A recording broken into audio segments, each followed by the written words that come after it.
Investor summit में बड़ी कामयाबी, पूमा ग्रुप के साथ 2000 करोड़ रुपए का एमओयू साइन। उत्तराखंड में इको फ्रेंडली टूरिज्म को मिलेगी रफ्तार।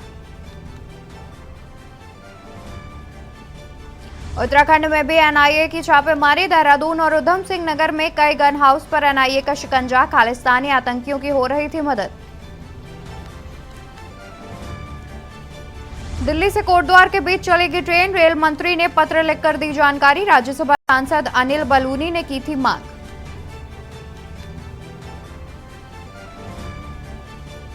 रोडवेज कर्मचारी अक्टूबर से करेंगे आंदोलन। 27 सितंबर को होने वाला चक्का जाम स्थगित। 16 सूत्रीय मांगों को लेकर 3 अक्टूबर से शुरू होगा प्रदर्शन। केदारनाथ धाम हेली यात्रा की बुकिंग शुरू। हेली यात्रा के लिए अक्टूबर की बुकिंग आज से शुरू। बारिश के बाद चारधाम यात्रा ने पकड़ा जोर।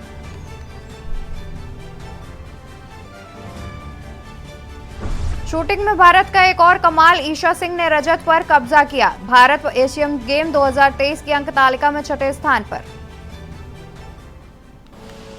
आप देख रहे हैं की न्यूज, खबरों का सारथी। नमस्कार, मैं हूं आपके साथ अवंतिका अवस्थी। बात करेंगे उत्तराखंड खबरों की और शुरुआत करेंगे राजधानी देहरादून से, जहां पूर्व मुख्यमंत्री हरीश रावत ने कांग्रेस मुख्यालय में प्रेस वार्ता करके देश के आर्थिक हालातों पर केंद्र सरकार को घेरा। उन्होंने कहा कि जो विकास का मॉडल केंद्र ने दिखाया है वो खोखला साबित हुआ। भाजपा सरकार ने 2014 से पहले आर्थिक सुधार को लेकर जनता को भ्रमित किया है। कांग्रेस सत्ता में आई तो आर्थिक न्याय पर कार्य करेगी। केंद्र और राज्य सरकार अप्रत्यक्ष रूप से आरक्षण को खत्म कर रही है। सरकारी पदों को ना भरना भी आरक्षण को खत्म करना ही है। भाजपा सरकार के खिलाफ संघर्ष के लिए पार्टी ने मुद्दे तय करेगी और अन्य विषयों को भी शामिल करेगी। एक मुद्दा अंकिता भंडारी को न्याय दिलाने को लेकर है। महिला, दलित और किसानों के स्वाभिमान की लड़ाई अब कांग्रेस लड़ेगी। रोजगार को लेकर सरकार पर दबाव और सुझाव, दोनों विषयों पर काम किया जाएगा।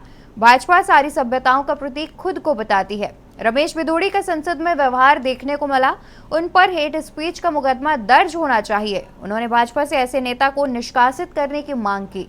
उन्होंने कहा कि कांग्रेस इन सभी मुद्दों को लेकर जनता के बीच जाएगी।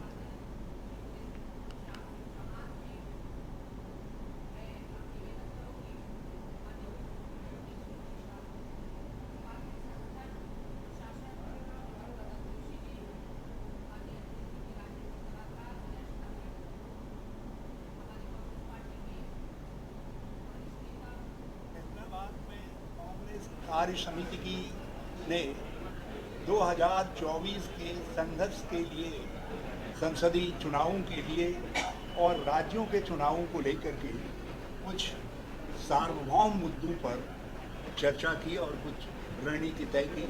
हमने कहा है कि आर्थिक समानता, आर्थिक न्याय, आर्थिक विषमता, जो गरीब अमीर के बीच का अंतर बढ़ रहा है, जिस तरीके से अमीर अमीर हो रहे हैं और गरीब गरीब हो रहा है, हम ऐसी नीतियों को लागू करेंगे जिससे गरीब अमीर के बीच की खाई हटे और लोगों की खरीदने की क्रय शक्ति बढ़े और हमारी जो ग्रोथ है, जो विकास है, वो रोजगार मूलक हो सके।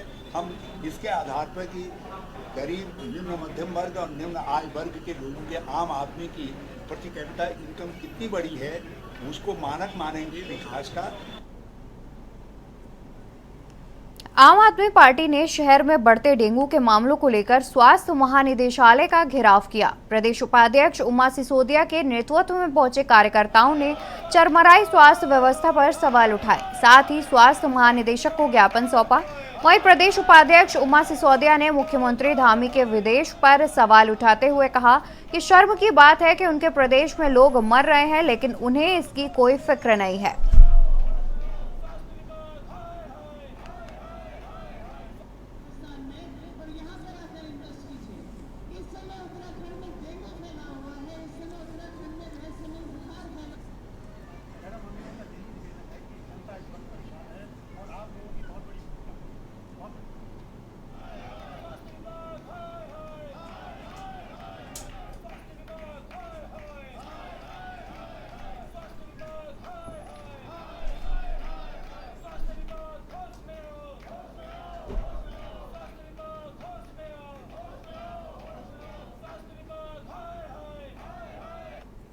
पूरे प्रदेश में डेंगू की महामारी फैली जा रही है और एक रहस्यमय बुखार भी, जिसको हम ना कोरोना समझ पा रहे हैं ना वायरल फीवर समझ पा रहे हैं, उससे भी जनता पूरी तरह से त्रस्त है। और हमारे मुख्यमंत्री धामी जी इस समय विदेश के दौरे पर गए हुए हैं। जब आपके घर में सब लोग बीमार पड़े होते हैं तो कितनी शर्मनाक हरकत इस समय धामी जी की है कि वो अपनी जनता को मौत के मुंह में छोड़कर इस समय विदेश यात्रा पर और पूरे अमले के साथ वो विदेश यात्रा पर निकले हुए हैं। आम आदमी पार्टी इसका विरोध करती है और आज हम डीजी हेल्थ को ये समझाने के लिए आए हैं, ये ज्ञापन देने के लिए आए हैं कि आप अपनी जो जिम्मेदारियां हैं उनको सही तरीके से पूरा करें। आम आदमी पार्टी इसी तरह सड़कों पर उतरकर जन जागरण का प्रयास जो है उनको जारी रखेगी।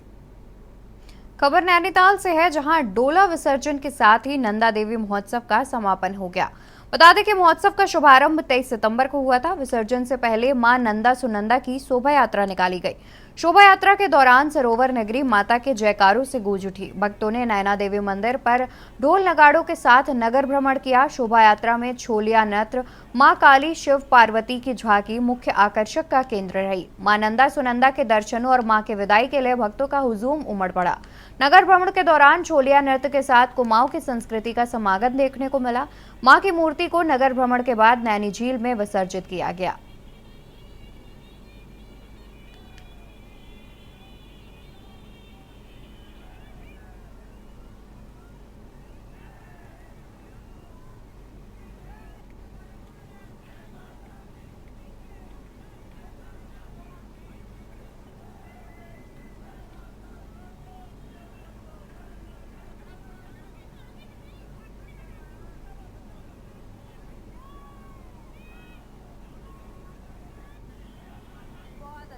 मेला बहुत अच्छा लगा हुआ है।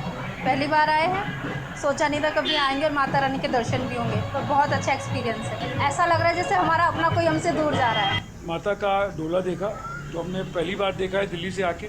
बड़ा अच्छा लगा इन चीज़ों को देख के, बहुत अच्छा फील हुआ और अंदर से कुछ ऐसा लगा कि कुछ साक्षात देवी के दर्शन हुए। एक तो हमने फर्स्ट टाइम आके उनका डोला देखा, बहुत अच्छा लगा।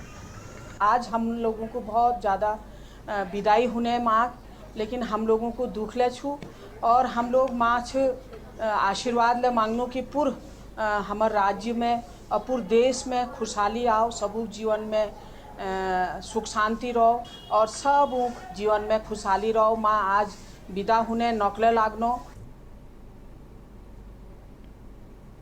खबर लालकुआ से है, जहां भारतीय जनता पार्टी अल्पसंख्यक मोर्चा के राष्ट्रीय उपाध्यक्ष एवं उत्तराखंड प्रभारी मुफ्ती अब्दुल वहाब काशमी का भाजपा कार्यकर्ताओं ने प्रदेश सह संयोजक इस्ताकर अंसारी के प्रतिष्ठान पर जोरदार स्वागत किया। इस दौरान उत्तराखंड प्रभारी मुफ्ती अब्दुल वहाब काशमी ने कहा कि देश के प्रधानमंत्री नरेंद्र मोदी के नेतृत्व में अल्पसंख्यक वर्ग के लिए कई लाभकारी योजनाएं चल रही हैं।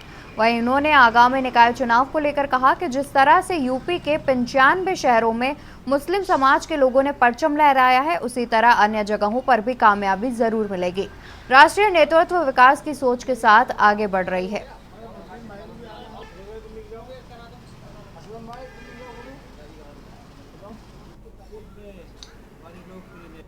मौका दिया गया, लगभग 95 मुसलमान मेयर वगैरह में कामयाब हुए।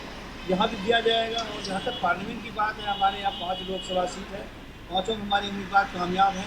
पार्टी उनकी कारकर्दगी को देखेगी और जो उचित समझेगी वो करेगी। ऐसा मिलेगा, इस तरह यूपी में मिला है तो मुसलमान कामयाब भी हुए, देवबंद में हुए, सहारनपुर में बहुत लगभग 95 जगह कामयाब।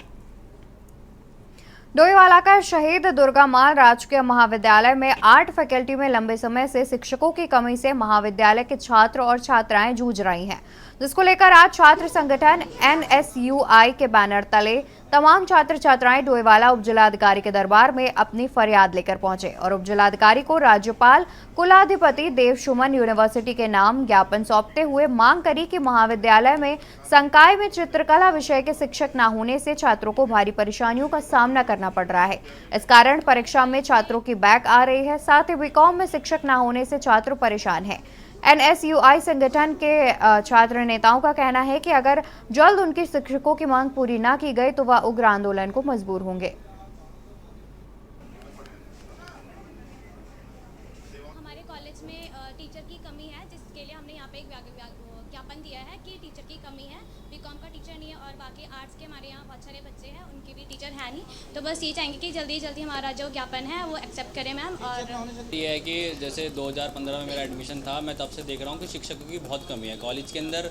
हम बहुत बार प्रचार के माध्यम से मुख्यमंत्री तक हम ज्ञापन दे चुके हैं कि जल्द से जल्द शिक्षक, क्योंकि अब छात्र जब पढ़ने आएगा तो शिक्षक ज़रूरी है कॉलेज के अंदर। और देखिए कि बहुत से विषय में शिक्षक ही नहीं है हमारे कॉलेज के अंदर, सबसे बड़ी मांग है। तो और हमने कई बार ये मांग भी उठाई है, क्योंकि बच्चों को बहुत दिक्कतें होती हैं कि उनको ये नहीं समझ आता कि वो क्या करें, कैसे पढ़ें। दूसरे विषय के शिक्षक आके पढ़ा रहे हैं, कैसे वो पढ़ा रहे हैं, कैसे नहीं पढ़ा रहे हैं ठीक से।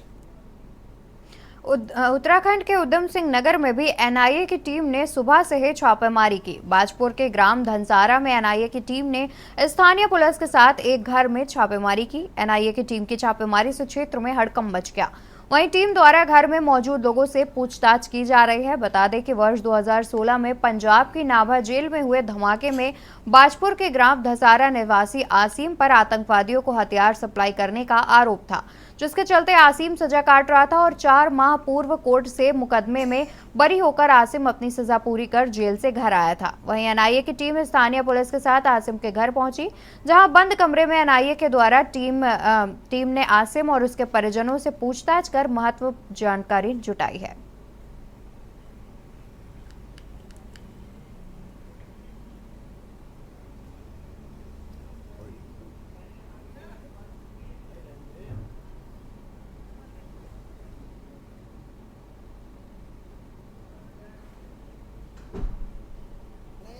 विगत 2 दिनों से लगातार मेरे टच में था, तो हायर ऑफिसर्स के टच में था। एनआईए की हायर ऑफिसर्स और हमारे बीच में टाइप में था। उनको बहुत अच्छी एक इनपुट मिली है, तो जिसमें एक व्यक्ति जो नाभा जेल से ब्रेकआउट हुआ था ना, नाभा जेल का ब्रेकआउट की मामला हुआ था आज से कई साल पहले, उसमें एक व्यक्ति जो बंद हुआ था वो वहाँ मूल रूप से बाजपुर का रहने वाला है, जो यहाँ पर आके रह रहा था। इसका परम गोपनीयता मेंटेन करते हुए आज तड़के की सुबह एनआईए की टीम ने रेड मारा है। उसके साथ साथ हमारा पुलिस लाइन की पूरा आर्म्ड कांस्टेबल्स एंड आर्म्ड का पूरा एस्कॉर्ट और भारी पुलिस बल आर्म्ड, और साथ साथ में हमारा थाने की पुलिस, एसओजी की टीम्स, एवरीबडी आर देयर।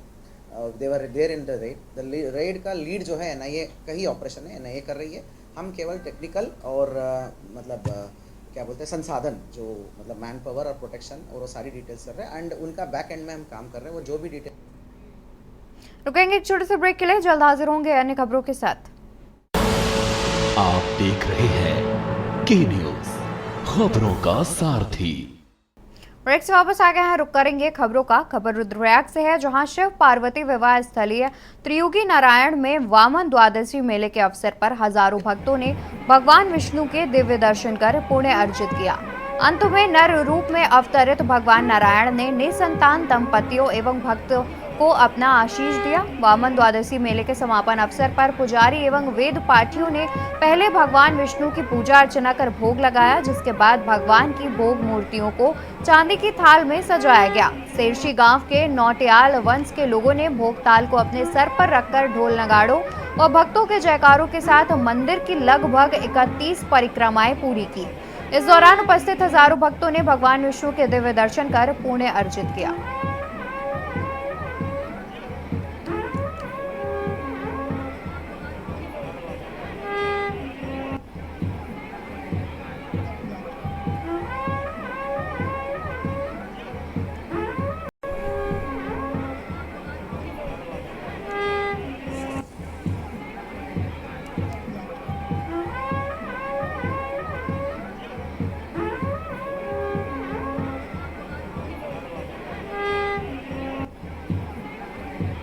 यहाँ पर जो ये मेला है, ये वर्षों से भगवान वामन के जन्मदिन पर मनाया जाता है, वामन जयंती के रूप में। तो कहते हैं यहाँ पर इस दिन जो है भगवान जी का जन्म हुआ था कल एकादशी को, और आज उनके जन्मोत्सव की ये खुशियाँ मनाई जा रही है। तो ये एक मेले के तौर पर मनाई जाती है। भगवान विष्णु ने माता अदिति के गर्भ से वामन रूप में जन्म लिया था, और उनके जन्म उत्सव पे आज यहाँ भगवान की थाल परिक्रमा की जाती है और जन्मोत्सव जो है मनाया जाता है। उससे पूर्व एक रात्रि में निसंतान दंपतियां अपना दीपक जला करके रात्रि को जो है उपवास करते हैं। दिल्ली में संपन्न हुए 2 दिवसीय आरोग्य मंथन कार्यक्रम में उत्तराखंड को आयुष्मान उत्कृष्ट अवार्ड 2023 के 2 पुरस्कारों से नवाजा गया। केंद्रीय स्वास्थ्य मंत्री डॉक्टर मनसुख मांडविया ने राज्य के स्वास्थ्य व सचिव डॉक्टर आर राजेश कुमार को आयुष्मान उत्कृष्ट अवार्ड 2023 से सम्मानित किया। केंद्र सरकार ने आयुष्मान क्लेम सेटलमेंट और डेली क्विक ऑडिट सिस्टम के सफल क्रियान्वयन के क्षेत्र में उत्तराखंड को इस राष्ट्रीय पुरस्कार से नवाजा है। आपको बता दें कि उत्तराखंड में आयुष्मान योजना कार्ड धारकों को 5 लाख तक मुफ्त इलाज देने के लिए 248 अस्पतालों को सूचीबद्ध किया गया है, जिसमें 102 सरकारी जबकि 146 निजी अस्पताल शामिल हैं। राष्ट्रीय स्वास्थ्य प्राधिकरण ने क्लेम भुगतान करने के लिए 15 दिन के मानक को निर्धारित किया है, जिसमें सापेक्ष उत्तराखंड में 7 दिनों के भीतर ही इलाज कर रहे अस्पतालों को क्लेम का भुगतान किया जा रहा है। माननीय मंत्री महोदय जी के कर कमलों द्वारा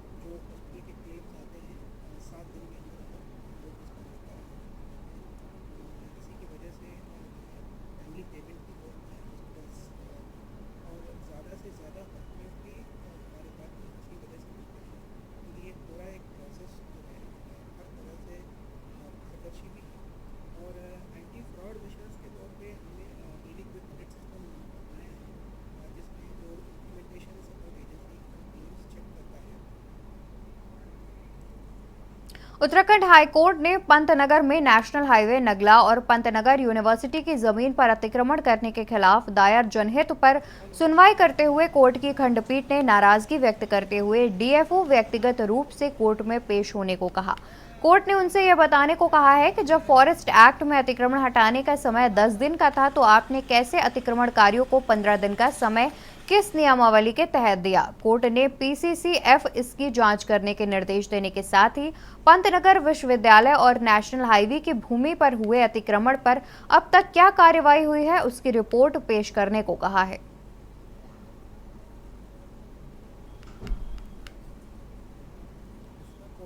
पूर्व में जो आदेश दिए थे उसके क्रम में अतिक्रमण हटाए जाने थे मुख्य मार्ग से और वन क्षेत्र से, लेकिन वहाँ पे कोई कार्रवाई धीरे तरीके से चल रही थी। तो उसके बाद कोर्ट ने दोबारा आज अधिकारियों को तलब किया था, जिसके बाद उनके द्वारा बताया गया कि कई मामलों में बेदखली का आदेश लगभग 300 से अधिक मामलों में पारित कर दिए गए हैं और जिन मामलों में फॉरेस्ट के एरियाज़ में जिन मामलों में बेदखली आदेश पारित किए गए हैं उनमें कुछ में अपील भी नहीं हुई है। तो जिनमें अपील नहीं हुई है उसमें कोर्ट ने पूछा कि किन कारणों से उसमें अभी तक कार्रवाई नहीं की गई बेदखली की।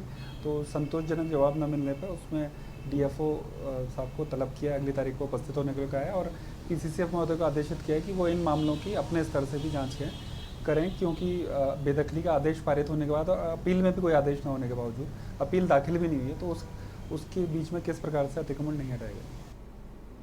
देहरादून जिलाधिकारी के निर्देशों के बाद डोईवाला तहसील प्रशासन अवैध खनन व भू माफियाओं को लेकर सख्त हो गया है। उप जिलाधिकारी के निर्देशों पर तहसील प्रशासन की टीम अवैध प्लॉटिंग व सरकारी भूमि पर कब्जा करने वाले कब्जाधारियों पर कार्रवाई करने में जुटी है, तो वहीं दूसरी ओर तहसील प्रशासन की टीम द्वारा अवैध खनन कारोबारियों पर भी नकेल कसी जा रही है। 2 दिन पूर्व डोईवाला के भानियावाला में अवैध तरीके से की गई प्लॉटिंग को ध्वस्त कराया गया, तो वहीं तड़के से ही तहसील प्रशासन की टीम द्वारा दुधारी क्षेत्र के सुसवा नदी में अवैध खनन कार्य में जुटी 4 ट्रैक्टर ट्रॉलियों को पकड़कर सीज किया। इससे पहले भी तहसील प्रशासन द्वारा लगातार अवैध खनन पर रोक लगाने के लिए कार्रवाई की जाती रही है।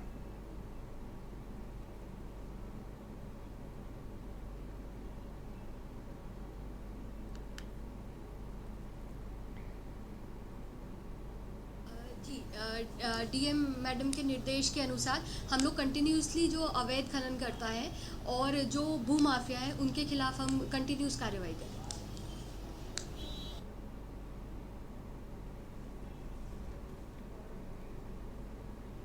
खबर लक्सर से है, जहां स्वास्थ्य महानिदेशालय के निर्देश पर लक्सर स्वास्थ्य विभाग के ब्लॉक कोऑर्डिनेटर सोहनलाल ने आशा कार्यकर्तियों की सर्टिफिकेशन, प्रयोगात्मक परीक्षाएं एवं सैद्धांतिक परीक्षा का प्रैक्टिकल लिया, जिसमें उन्होंने आशा कार्यकर्तियों को जरूरी जानकारियां भी दी।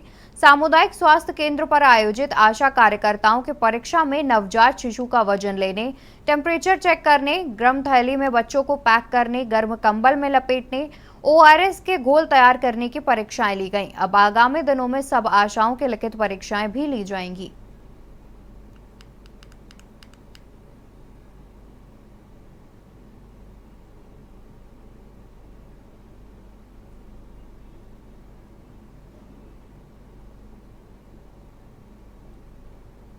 प्रैक्टिकल किए जा रहे हैं। ये हमारे आशाओं का आशा सर्टिफिकेशन एक कोर्स होता है, उसमें सभी आशाओं का पेपर होगा, जो कि 24 तारीख को हमारी पेपर होना है। और अभी आशाओं के प्रैक्टिकल लिए जा रहे हैं, जिसमें वजन लेना, तापमान लेना, गर्म थैली में बच्चे को रखना, गर्म कंबल में रैप करना, और जो बच्चे बीमार होते हैं उसे किस तरह से चिन्हित करेंगी और उन्हें हायर सेंटर तक रेफर करना। अभी हमारे पूरे ब्लॉक में जो है 219 आशा है, उन सभी का पेपर हो रहा है और उनके प्रैक्टिकल किए जा रहे हैं। खबर उधम सिंह नगर से है, जहां बाजपुर के ग्राम धसारा में NIA की टीम ने स्थानीय पुलिस के साथ एक घर में छापेमारी की। NIA की टीम की छापेमारी से क्षेत्र में हड़कंप मच गया। वहीं टीम द्वारा घर में मौजूद लोगों से पूछताछ की जा रही है। आपको बता दें कि वर्ष 2016 में पंजाब की नाभा जेल में हुए धमाके में बाजपुर के ग्राम धनसारा निवासी आसिम पर आतंकवादियों को हथियार सप्लाई करने का आरोप लगाया गया था, जिसके चलते आसिम सजा काट रहा था और 4 माह पूर्व कोर्ट से मुकदमे में बरी होकर आसिम अपनी सजा पूरी कर जेल से घर आया था। वहीं NIA की टीम स्थानीय पुलिस के साथ आसिम के घर पहुंची, जहां बंद कमरों में NIA की टीम द्वारा आसिम और उसके परिजनों से पूछताछ की गई।